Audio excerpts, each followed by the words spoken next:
Denmark সরকার বিদেশি শিক্ষার্থীদের জন্য উচ্চশিক্ষা খাতে নতুন বিধিনিষেধ আরোপের পরিকল্পনা করছে। এই উদ্যোগের অংশ হিসেবে বেশ কিছু ইংরেজি ভাষাভিত্তিক কোর্সে বিদেশি শিক্ষার্থীদের জন্য আসন সংখ্যা কমানো হবে।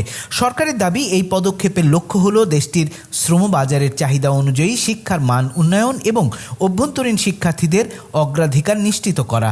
ডেনমার্কের জনপ্রিয় পত্রিকা দ্য লোকাল এ নিয়ে প্রতিবেদন প্রকাশ করেছে।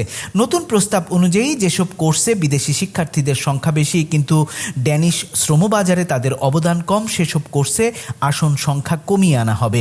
বিশেষ করে ব্যবসা প্রশাসন, সামাজিক বিজ্ঞান এবং মানবিক শাখার কিছু কোর্স এই সিদ্ধান্তের আওতায় পড়বে।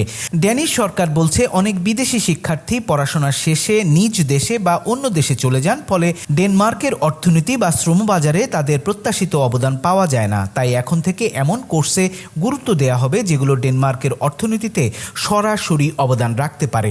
ডেনমার্ক সরকারের এমন সিদ্ধান্তের কারণে বাংলাদেশ থেকে যেসব শিক্ষার্থী দেশটিতে পড়াশোনা করে ইউরোপের শ্রমবাজারে ঢোকার চেষ্টা বা পরিকল্পনা করছেন, তাদের জন্য এই খবর চ্যালেঞ্জিং হতে পারে।